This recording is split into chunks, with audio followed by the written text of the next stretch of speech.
this place or we'll be late. Make a left on Astrology Avenue.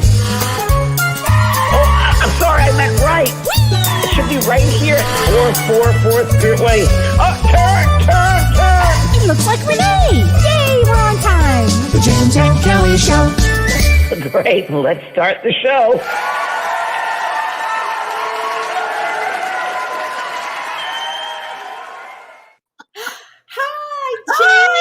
Hi, Kellee. Oh my gosh, how are you this evening? I'm very well, thank you. And I just, you're hot over there, the 90 degrees in Wisconsin? Yeah, it's around 90. It's something like that. In fact, it was so hot that we had to get our dogs kind of marine buzz cuts. Oh, wow. Yeah, Wow. yeah, it's hot on the dogs. How was your super moon experience? I never asked you that. Oh, did you not receive? Did you see the super moon thing I sent you about moon glow? No, I don't. Oh my God, I did a bunch of crystals with the song Moon Oh, yes, Glow. yes, It was yes, amazing. yes. Oh my God, our experience was phenomenal. The energy was just, you could grab it. It was so thick. The night before, the Tuesday, I was like buzzed out. I was like, wow. And I was in Right? I was in the water. I took a tub and I was like, oh, it was just taking That's right. It was great. It was great. Wow. Yeah, so things are good. And so tell us what's going on in the... Well, we do have some astrological events that are coming up. So I thought I'd start with like some of the easier ones. You know, this is a year. So nice of you. It's so nice of me, I know. So this is kind of, we'll call this the year of the new abnormal, okay? Because nothing's going to be normal going forward here. So currently, James, we've got Saturn in retrograde. Soon we're going to have Jupiter in retrograde. Yeah. And in Vedic astrology, yes. And then we're going to have Neptune retrograde. So plus we have Chiron in Aries retrograde. So it's a lot of things retrograde. The only one that is not yet currently in retrograde is Jupiter, but that comes along on July 28th. So it's a lot of retrograde. Retrograde for people, it means we could say pause, right? Yeah, when a planet, so it's so funny, James, that ancient astrologers actually believe that when a planet entered retrograde, it travels through the underworld, like unearthing our hidden knowledge and tapping into our shadow qualities that we often tend to ignore. And so it means a planet doesn't go backwards, but it really slows down a lot to bring us the messages, the information we need to help us grow and change. So contemplation, renew, review, all the things. Renew and review. I mean, it's renew, review, and release. And release. Absolutely. Absolutely. So that's just the beginning stage of what I'm going to talk about, because now what happens is for the next 2 weeks, it's going to get pretty intense here. So let's just start with today. Today is July 18th, 2022. So July 18th, July 19th, and July 20th. That is, write this down, because Mercury and the Sun oppose Pluto. So Mercury in Cancer, the Sun in Cancer, and oppose Pluto in Capricorn. And I'm talking Vedic astrology here.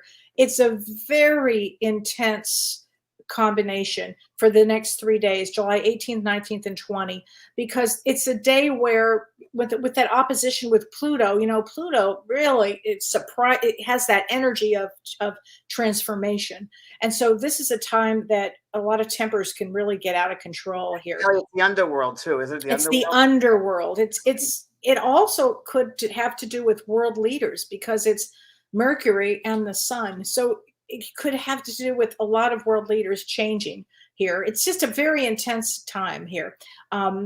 So that's the next 3 days. And then on July 28th, we have Jupiter going retrograde.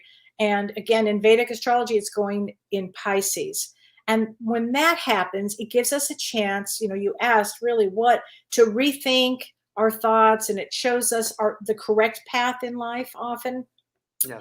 And so it's a really important when this happens. So I was going to say that whatever unfolds in your life during this Jupiter retrograde, just go into it. You know, look to see, you know, what is it that you need to deal with? You're learning. What is it that you're here to learn? It's a really important time actually when this happens. But the big event that I really want to talk about is what we call the astrological event of the year. And this This is on July 31st and August 1st. Well, So we'll be back next Monday to talk about it. we'll right? talk about it next week, but I kind of want to prepare people for this energy. It's a triple.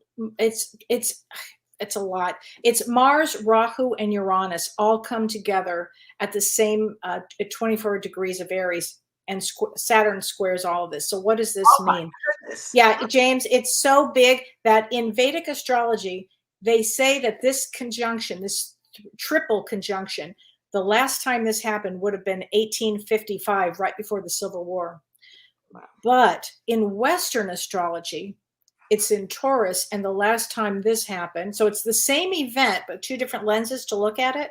The last time they say this happened was 2,500 years ago. Wow. So this is going to be a big one, and definitely we'll talk about it next week. But Mars is the planet of war, and it's in its own rulership of Aries. If I go by Vedic astrology, Uranus means paradigm shift, and it's also the Great Awakener. And the north node of the moon in Vedic astrology is called Rahu.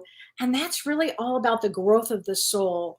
And it's our life purpose. And it goes into uncharted territory. So this is going to be a very intense time. And it might have some explosive events around the world, actually. What about the square, Kellee? You said it's square. Saturn. Or Saturn, the teacher. Yeah. The great. And so it's those three planets, Mars, Rahu, and Uranus. So there's no way with that combination of those aspects something can't happen. It's correct. It may not happen on July 31st or August 1st, but it's rumbling. It's right there, and we're headed into that energy. So if the energy feels oppressive or intense or whatever. You mean more? Well, this next several days until we get exactly, days more. I feel like I'm under a giant's foot sometimes. Like, I know, right? Whoa. These are rough seas. Yeah. These are rough seas. Rough seas. But what's amazing is that it's all about transformation. And we have an incredible guest on that's going to help us with that. No accidents. And I met this lovely, lovely soul, this teacher, this master teacher, when I was taking a retreat in Mexico. I was traumatized getting to Mexico, as a lot of you know. And I do know. It was awful. It was awful. And I met this lovely lady at a meditation. They were offering a meditation group at this retreat center, this spa. It was called Rancho La Porta. And I'd never met her before, but yet she walked in the room and I saw her, she saw me, we just acknowledged each other. But she brought us, about 50 of us, through a wonderful meditation and deep healing. And one of the things she talked about was in that time, your future self. And it changed my trauma. I was really traumatized by my trip there, to hope. And the title of my next book is called The Art of Hope. And it's because of our guest here that did that. And since then, we just connected. We knew each other right away. And I've been to her place up near Santa Barbara. And she's an amazing, incredible being and master teacher. And her name is Anne Vandewater. So Anne would like to bring you on board here. And there she is. Hi, Anne. Hi, Anne. I want to diminish you by giving them the correct title. So how would you title what you do? Because you do so much. Well, I have to whittle it down to I'm a life and a business coach, a health and a wellness teacher, and a spiritual guide. Wow. So much more. There's so much more. The essentialist version of it. Oh my God. I love that you say you're a transformation junkie. I am. I have one mentor at the beginning of every single workshop or seminar he does, and he says, is anyone going through a transformation right now? And my answer is always, when are we not going through a transformation? It's just the nature of existence. Right. True. Right. And you specialize also in human design. Tell us about that. Yes. So my work is called True Self-Mastery. And one of the tools that I use when I work with my clients and students is something that I call True Self-Mastery readings. And it's a blend of human design, the gene keys, and the north and the south node of astrology. It's the most ancient wisdom and the most modern wisdom put together. Vedic astrology, Western astrology, the Kabbalah, the energy systems of the East, quantum physics, and the I Ching. And my work is all about helping people to become masters of being their truest, deepest, highest self, and to slough off all of the not true self energy. And so these bodies of wisdom, when I combine them all together, is one of the ways that I help people by giving them, it's kind of like your blueprint, your cosmic blueprint, or the owner's manual that you wish you'd been given, or your parents wish that they'd been given when you were born, so that you can stay aligned with who you truly are and why you're truly here and what matters most to you, so that you can then bring your gifts and make a positive contribution on the planet. Right. And so they're not wasting their lifetime. That's right. Because it's so precious. The chances of even having this lifetime it's such a miracle. And to be able to stay connected to who you really are is one of the great victories of this life. So that's one of the tools that I use to help people. And I had a reading or session, I guess you'd say, with you, and it was pretty amazing. And you went deep, and it was as if you went inside and turned me out, inside out, and revealed things that I knew deep within myself. Yes. And that's what's so amazing about these systems of wisdom, and also just being in the presence of someone who, all I really want for everyone is to be connected to your true self, because it is the best feeling in existence. And the number one regret of the dying is that they didn't live a life true to themselves and didn't relate with people, places, and things as their authentic self. So when we can be in the presence of people that just are fully loving us and supporting us and being who we truly are, it's just a balm for the soul. And it's so healing for any trauma that we've experienced where we haven't been loved and supported for being who we are. Yeah, absolutely. So I know your work really is not just transformative, but you do deep healing for trauma. Healing. Yes. Yeah. It's a huge part of the work. A lot of what I call my work is reparenting, and it's a triple entendre, because I step in for a while with the people that I work with, and I am like a benevolent caregiver who's here to help you to connect to your original soul's purpose, your original core values and your guiding principles and your own sacred laws and your vision for your life and the gifts that you've come to bring here. And I step in as a benevolent caregiver to help people to transform their vibration with daily self-love and self-care, all of the health and wellness like nutrition and meditation and movement and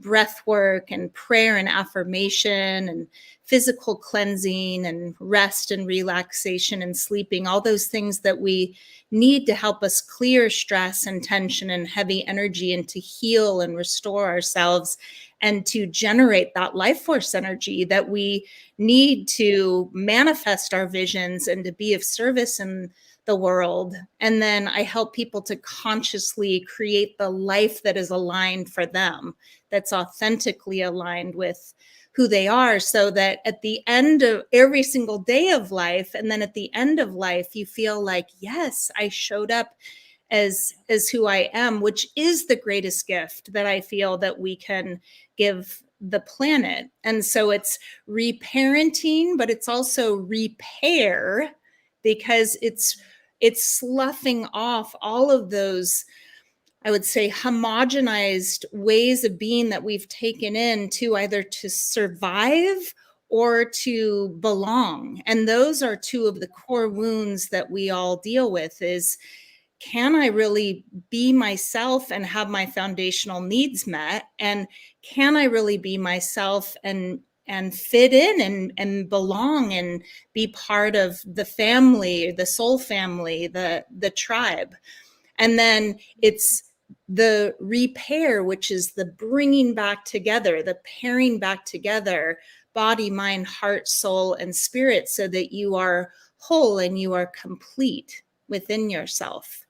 So that's a lot of the work that I I do with people, and it's very multifaceted, and I have many different tools that I use to help support everyone. And what Well, Anne, when I was working with you, the session I had with you was just for people to understand it. When you were working, and I'm an observer, and I can compare it to, for people to get an idea, was in the Wizard of Oz when they go to Oz and they're all cleaning up the Tin Man and Scarecrow, and they're all repairing them and putting back together again. It was kind of like that feeling. And then I noticed when you were working, you definitely step aside and you're a vessel, and all this light came through you. And it was just this light creature, maybe you could say alien, but I would say whatever, that you were just there, and it was just pretty amazing. The modulations, the levels of healing, and Anne does it in such a humble manner that it's just, you feel, and everybody watch at the end, she's going to do healing for us, just saying, so stick around. But yeah, you really, the way you work is the way they use you. It's amazing. Thank you. So when somebody comes to you, Anne, do they talk to you about their trauma? Where do you begin? Yeah. So people come to me in different ways. It's either through a one-on-one session or a group. And let's say if someone comes to me for a one-on-one session, first of all, I ask them why they are here. What is your purpose of being here? What brought you to me? And then I ask, what is really troubling you? What is most challenging for you in your life right now? Because that's usually why we ask for help, is because we're experiencing a problem, we are going through a trauma, we're experiencing an upset, and I want to know about where people are and be able to support them in that. And then I ask, what do you most want to clear and release and let go of? And then what do you most want to heal or harmonize or reconnect with? And then what do you want to create? What do you want to manifest in your life? And then I say, 1 year from now, how do you want your life to be? And then we go all the way to the end of life. And I have people visualize that at the very end of their life, they're looking back on their whole entire life and they feel like, wow, I did it. Mission accomplished. I can let go now with peace. And then we go into what I call authentic alignment, which is I help people to create their one-of-a-kind, unique life purpose statement. And our life purpose, a lot of people think that it's our vocation, but I like to think of it as what deeply fulfills us 24/7, no matter where we are and who we're with. Despite the changes that always are happening in life, it's like who we know ourselves to be at the core of our being. And then I help people to get clear about their core values or their guiding principles, their own golden rules. Then I help people get clear about their message that they want to remind themselves of every single day, so they stay on track with themselves, and that they feel is so important that they would share it with others, because we all are messengers and we're all constantly communicating with each other. And then I help people get clear about their big vision for their life, for every single area of their life. What do they want to create? And if we think of our lives as like the tree of life, I consider those 4 things to be the root system. And then I help people to create their trunk. And the trunk of the tree is all of the health and the wellness, the daily self-love and self-care, and what I call self-worth practices that we do to take care of ourselves physically, mentally, emotionally, on a soul and on a spiritual level. And I call that vibration transformation. It's how we transform our vibration so that we're a vibrational match for our purpose and our values and our message and our vision. And then from there, we grow the limbs of the tree, which are all the different areas of our life. our home, our relationships, our vocation, our finances, our personal development, our travel and adventure, our creative expression and hobbies, and then our soul and our spiritual life. And the reason that I use that model of the tree is that we know that we, just like nature, go through all of these different seasons of our life. And sometimes the branches of the tree have fruits and flowers, and we feel like, wow, everything's amazing. And then sometimes we go through winters where we're like, whoa, the limbs are kind of bare.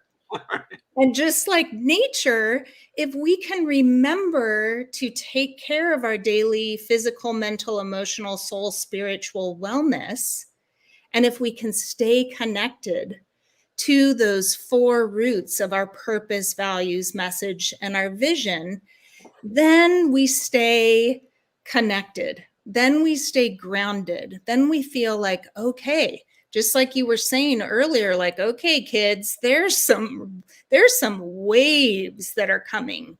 Mm-hmm. But if we can stay grounded when those big waves and those big winds come, then we can feel like everything's okay. And I really feel that that is a key on the planet right now, because we are in a massive awakening. We are in a huge ascension. We are in a transformational portal that is off the charts. And we need those things that are like, oh, chop wood, carry water, grounded, rooted, yes, stable, steady. It's true. Yeah. Wow. Boy, I so understand what you were talking about with the fruits on the trees. I live now on a farm. I'm from Los Angeles, but I live now on a farm out in the rural Wisconsin. And I walked out today and I've got apples on the tree, which I'm so happy to see. And I've got grapes forming in, in our grapes where we have our grapes, and tomatoes are growing. And, in 4 months or 5 months, they won't be there. That's right. So I love the way you said that. Oh my gosh. And you also work with, I think you work with Radionics. Is that right? That's another very esoteric. What is that? I don't know what that even is.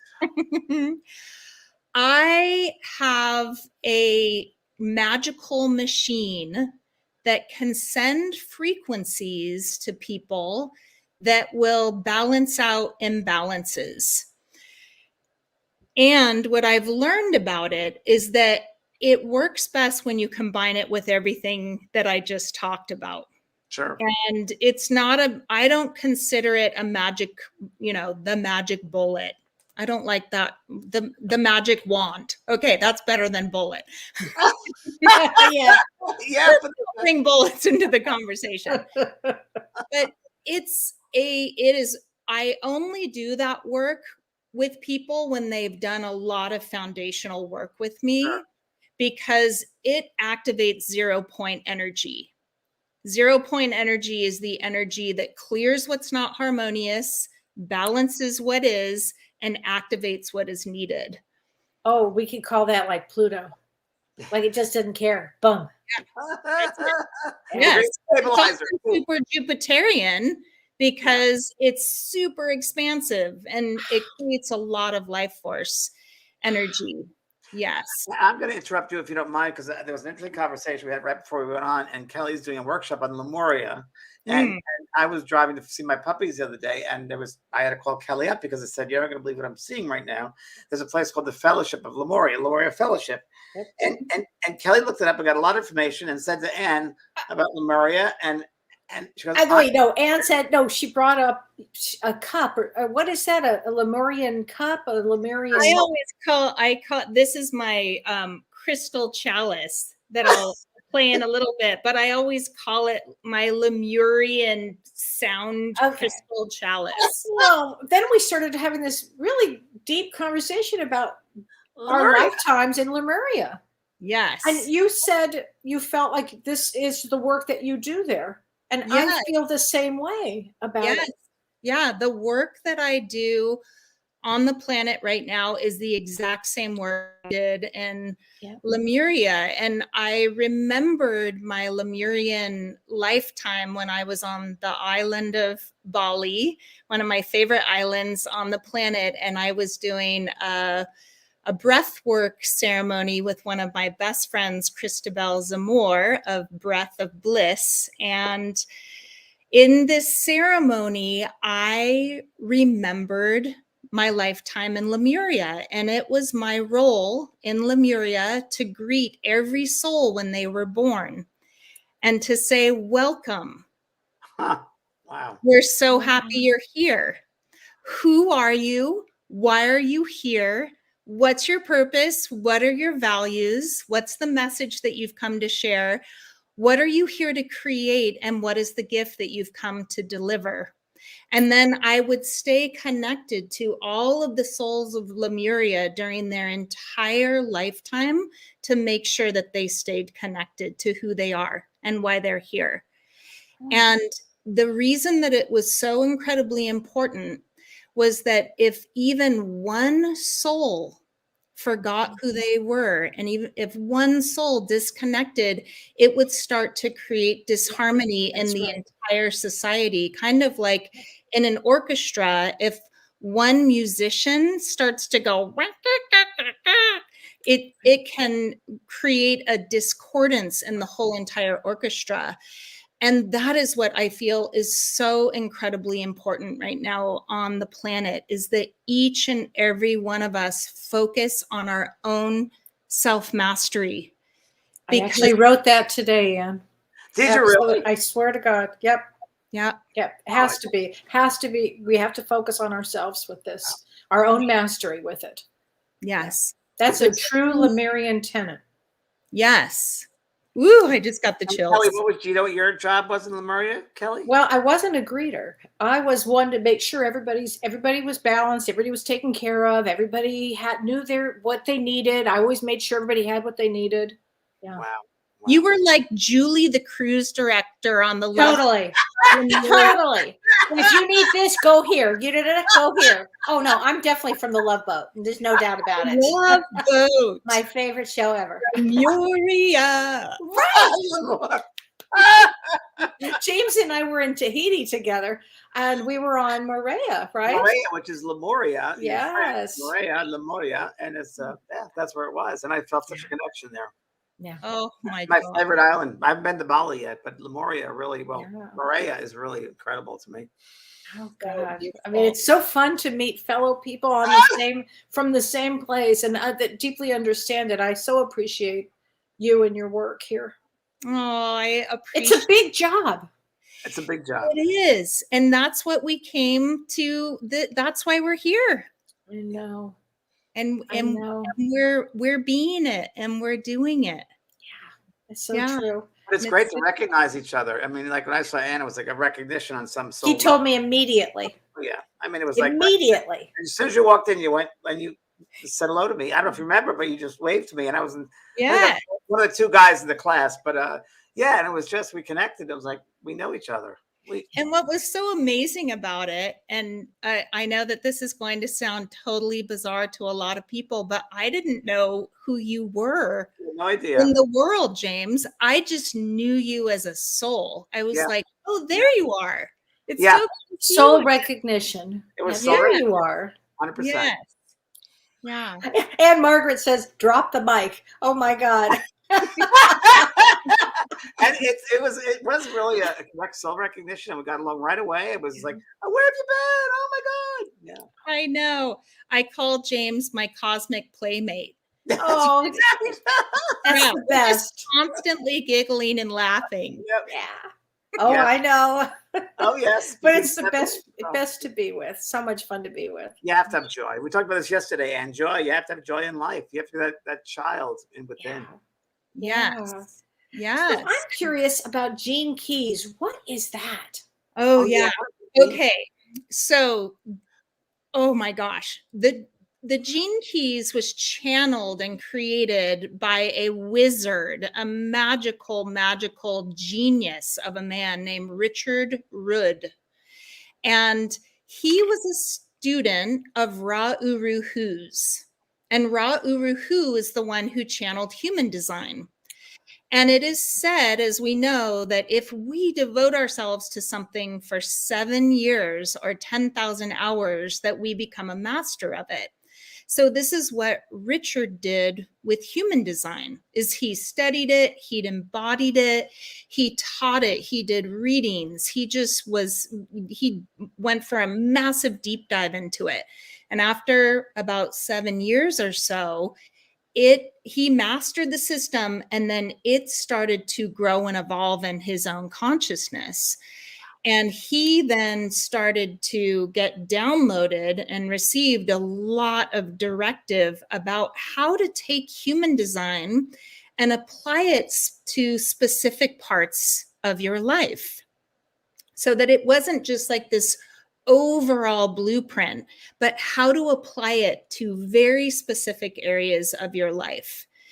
And what he realized is that we are all walking on what he calls the golden path. And that as we walk through our own inner life, and as we walk through our outer life, that we have this wisdom that's encoded in our genes, and it's encoded in our DNA. And within our DNA and within our genes, we have all of these different frequencies.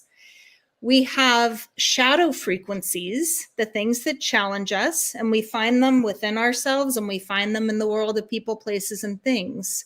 We also have gift frequencies, which are our higher potential.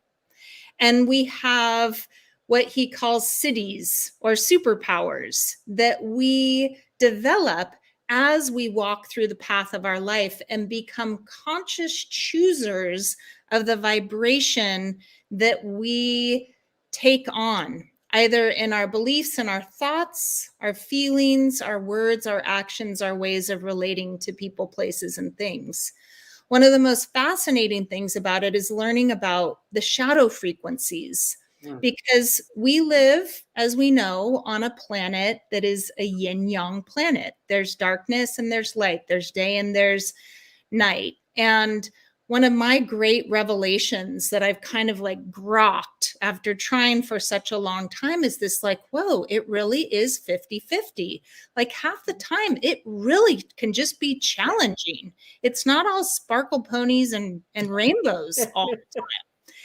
And so what's so genius about the gene keys is that Richard gives us this space to contemplate the shadow frequencies. And what he says is that shadow frequencies are just shadow frequencies. It's just like if you look outside and the sun is shining on a tree, it's going to make a shadow. And he said, but oftentimes we repress the shadow. And I always say when we repress shadow frequencies, that creates disharmony inside of us. We end up with physical, mental, emotional, soul, spiritual disharmony because it's not natural to repress these energies. And of course, we repress them because we don't know how to process them. And that's a very natural thing, or we don't have the love and the support or a benevolent person there who is creating a sweet and sacred space for us to be present with the challenges that we're facing. He says the other thing, though, is that we can react to shadow frequencies. And I always say this creates a lot of drama or disharmony in the external world of people, places, and things. So we've all know what it's like when we're like, no, I can't feel that. I can't feel that. And then you end up feeling, very repressed or depressed, or you totally freak out and you say, oh, no, you didn't. And then it creates this massive drama with the people in our lives. And so the third thing is this, I'm going to sit with the shadow frequency. And some of my favorite sayings are pressure makes diamonds, irritation makes pearls. Out of the out of the mud comes the lotus. No storm, no rainbow.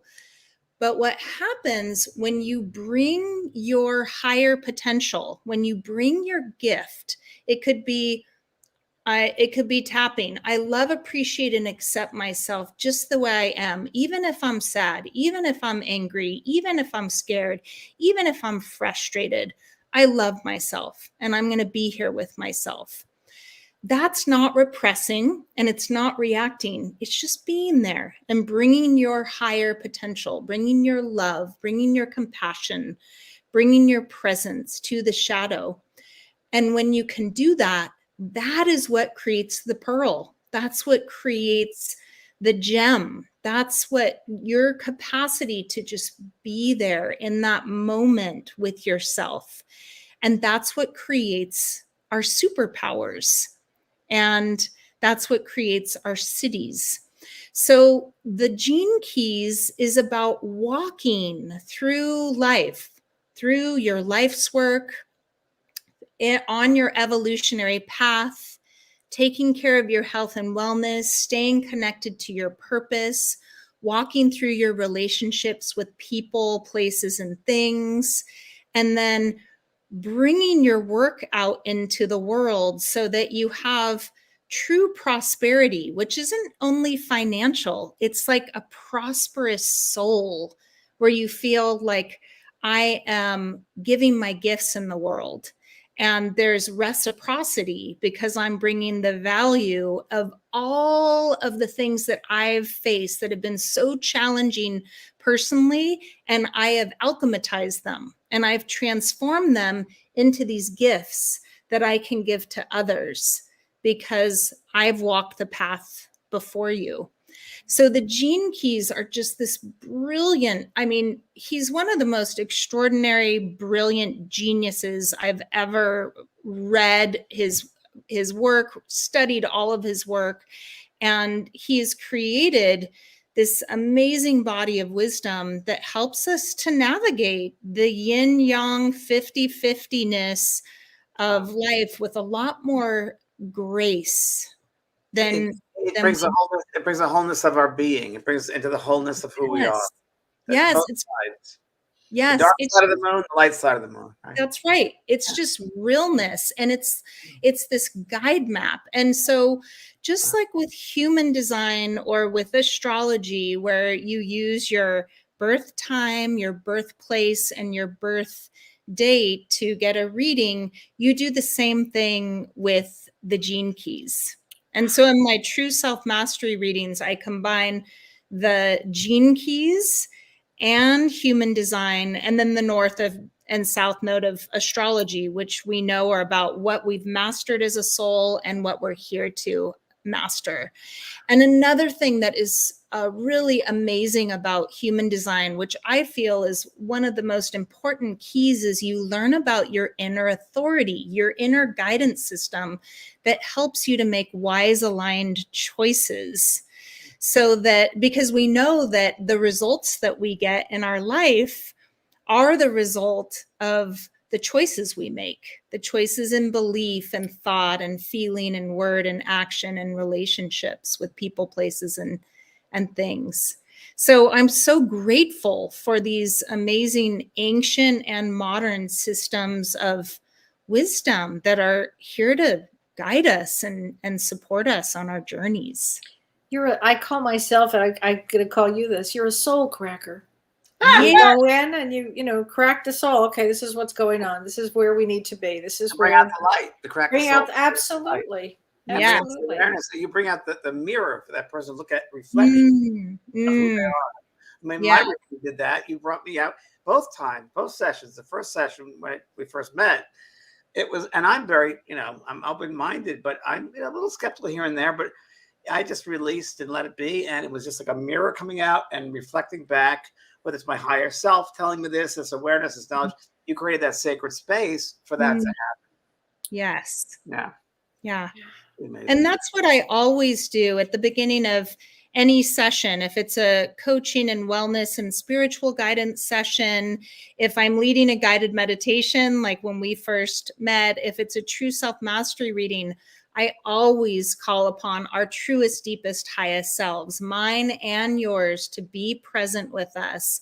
Call in all of our guides and masters, all of nature and the nature spirits, all of the benevolent forces to please lead us and guide us and direct us and protect us, so that we are working together to channel the higher frequencies and can have that clear guidance and feel like we are seen. And I have a question for you. Yeah.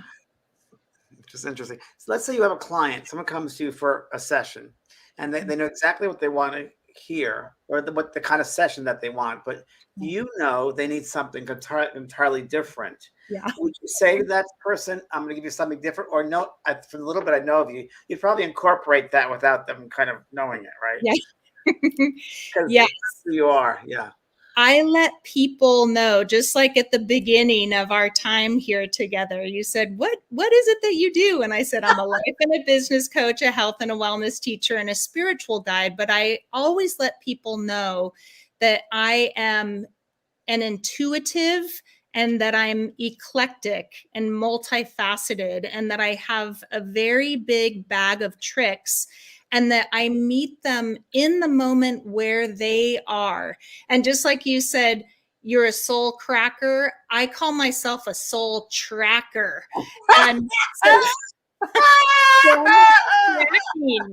And I say, I never know what's going to happen. This is not preordained. I haven't figured out, no class, nothing is ever figured out before I do it. I arrive and I tune in with that individual soul or those groups of people, and I ask to be a channel, and I ask to be led and guided so that I use the tools that are going to help them to receive the information that they need and to help solve the problem that they are experiencing, and ultimately reconnect with themselves, because that is the best feeling in the world. And I never, ever know what's going to happen. And that's what makes it so much fun. And Anne, one of the greatest things about you, which I only know a short time, but I know this. I know your soul. One of the greatest things, and I've taught many students around the world. One of the greatest things I admire about you, or just acknowledge, is that you're so open. You're completely open to receiving however that vessel is going to be receiving. You put no limitations on there. You don't close. You're completely it's not even a human thing. You're just completely open to that soul. And I haven't met many people like that. And I want to add something to that, James. And you're solid. You're very grounded. Grounded. Yeah. Yeah. I'm doing my best to be super grounded, rooted, still steady, and completely cosmic and esoteric and out there, and to be a bridge between heaven and earth, because we are star children and we're doing You're our speaking my language, That's my language. Yeah. And you know what? I don't want to choose. So I'm exactly. And you don't need to. No. You did enough by choosing to be here in this lifetime. Yes. It's so you can do it all. Kellee White Soul Cracker would be a great title for your book. There you go. And then you could come out with a line of crackers. I wasn't. I was a professional chef. I could do that. Me too.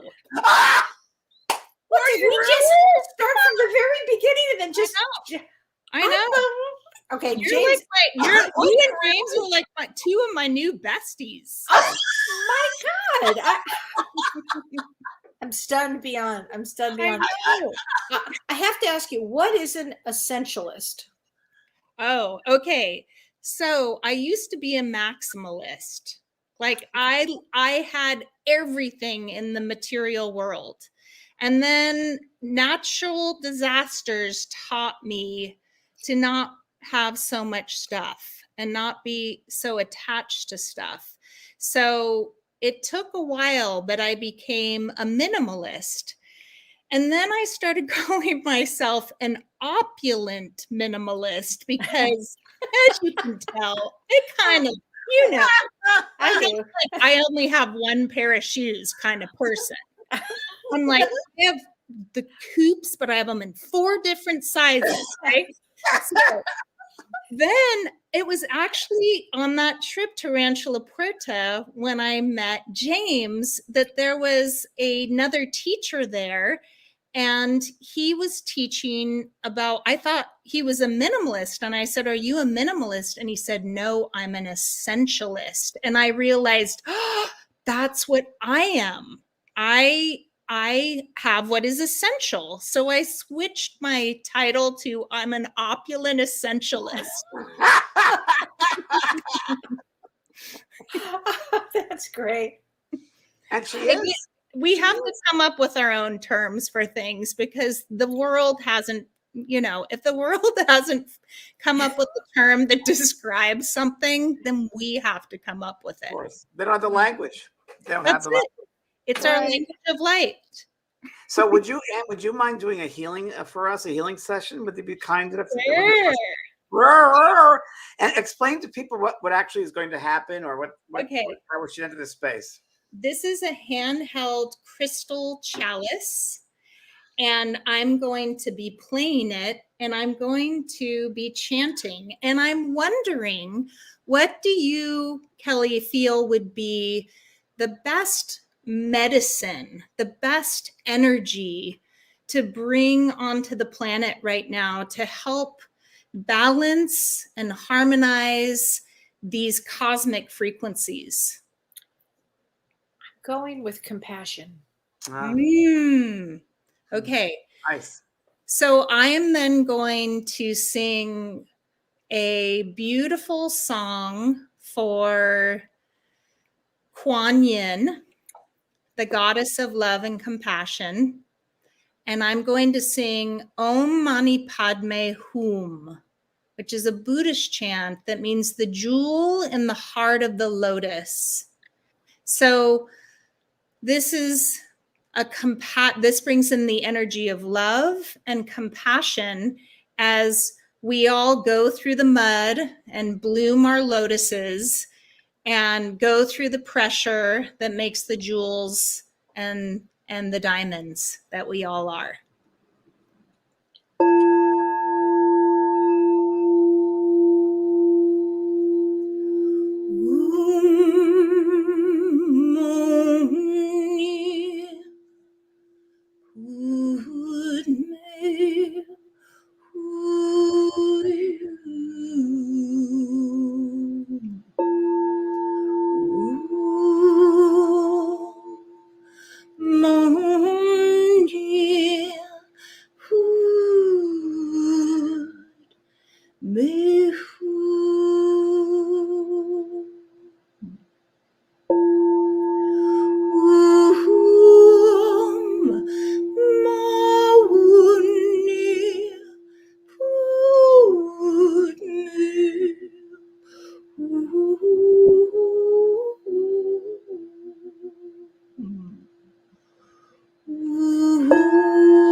compassion, forgiveness, gratitude.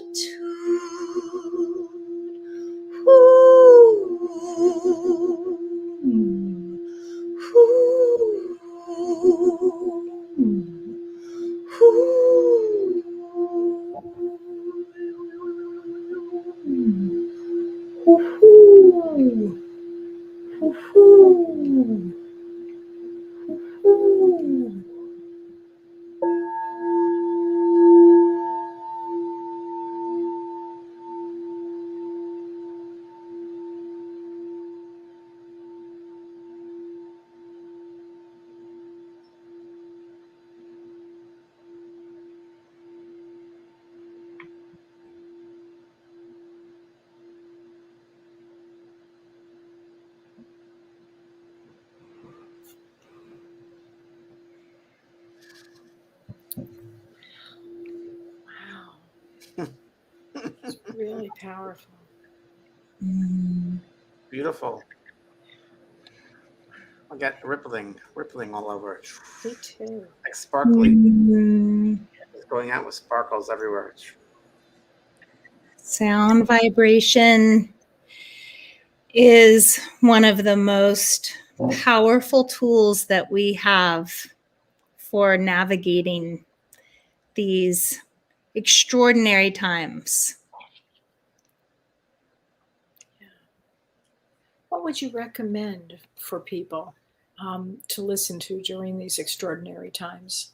Maybe to keep them grounded, or in gratitude, or something. Simple. You haven't recorded that, I assume. Not No. yet. Okay, but you will. I have 3 CDs out. One is of songs I've written, one is of Vedic chants, and another is a combination of both. But I find, just for, let's go for accessibility, just theta brainwave music is one of the most powerful things that you can do. Right here, this brain is our master computer. And if we can keep it upgraded, if we can balance out the brain waves, then it can help us greatly.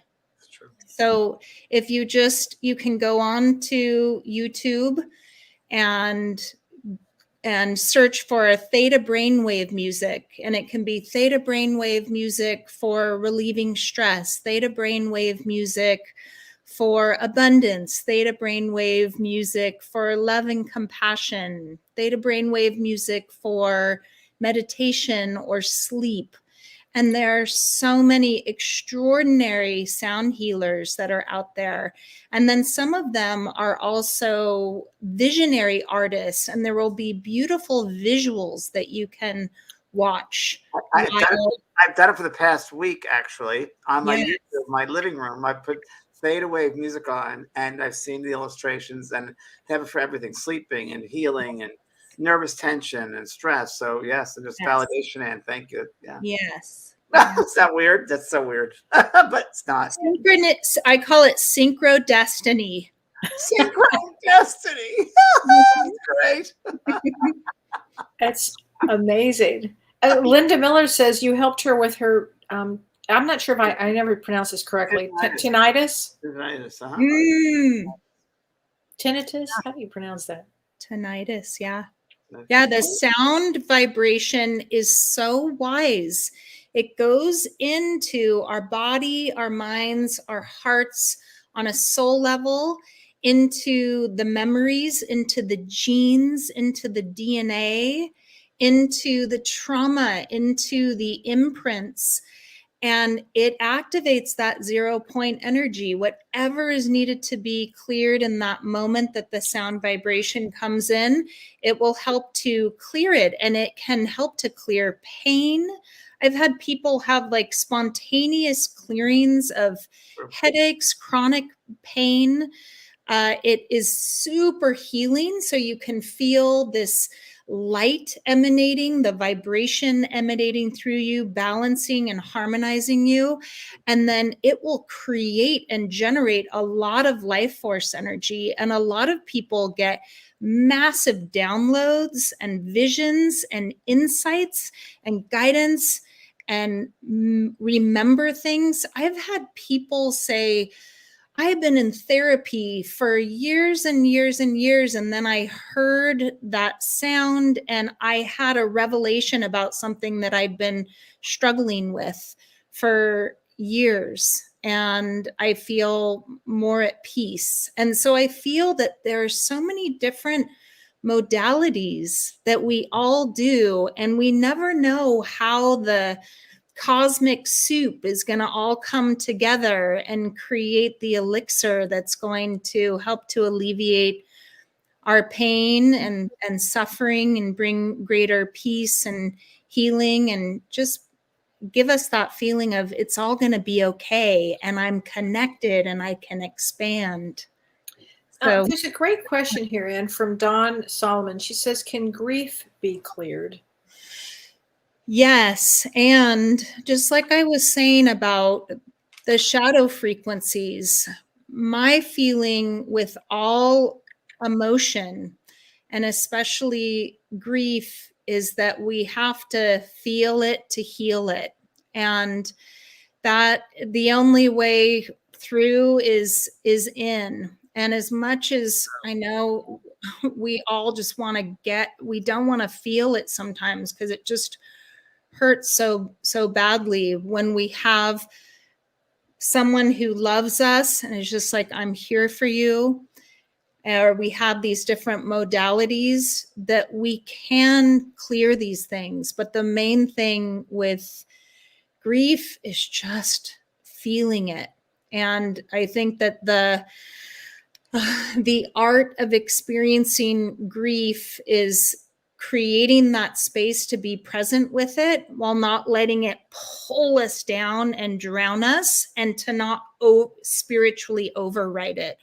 Grief is a profound teacher. It's been one of my greatest teachers, and it has so much wisdom if we're able to be with it. And I often feel the reason that we go through, I know we all are, and everyone that is here is a leader and a luminary and a light worker. We all want to help be of service on the planet right now. And it's oftentimes our own journey through experiencing our own grief that we then can support others in going through it. Very true. As well. And I feel that on the hero's journey, it's oftentimes once we have experienced it ourselves and then we can help another, that is when there is the biggest level of clearing that happens, when we bring that gift back home to where we started from. And this sounds like a strange question. What's your Mercury in Western? What's your Mercury, planet Mercury in? Just curious. Well, I mean, let me just put it this way. You express yourself so beautifully and so succinct. You're so succinct in your expression of communication that is just everything you say is like a story. It's like beginning, middle, and end. It's so succinct. So I was just curious because your communication skills are incredible. Thank you. In human design, my personality profile is a 5/1. So I'm here to be a messenger. I was born to be a leader. I was born to be a messenger and born to bring these teachings out. And then as a 1, I'm here to do it in the most down to earth, practical way possible so that the messages are universal. And so I'm doing my best to live in alignment with my design. And then in my Mayan galactic signature is called the Red Cosmic Skywalker. And that is the angelic messenger.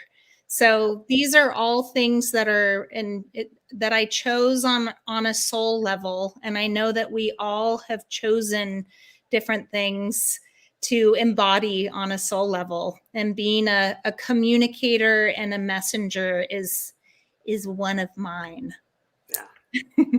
It's fun. I love words. Well, we just love that you were here today. We just really love you. You're amazing. Great. Just extraordinary. I love you both dearly. Blessing us. Yeah, blessing us with your presence. Really. So grateful.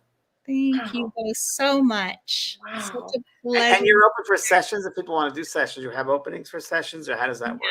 Go to your website. Yeah. Yeah. So the way that I work is people can do a 1 hour true self-mastery reading with me, or they can do a 30-minute complimentary consultation so that I can tell people about my 3-month coaching, wellness, and spiritual guidance program. And then I teach at different retreat centers, and I will soon be relaunching True Self Mastery Academy, which are groups. I love working with groups. And I also train. I'm gonna be a groupie if that's okay. I'm a groupie of yours. Let's be groupies. Be groupies of each other. Yes, we're each other's groupies.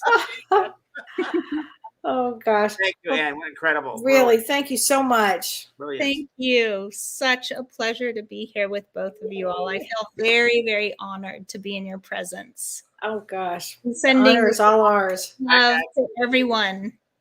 Thank you, everybody. Thanks, everybody. Have a great week, everybody. Great week. Thank you. Thank you, Kellee. Thanks for that. Thanks, James. You've been listening to Both Sides Now and Beyond, featuring spiritual medium and master teacher James Van Praagh and spiritual medium and psychotherapist Kellee White. That was great. Maybe we changed some lives. And maybe opened up some minds. Which way do I turn? Right. I mean left.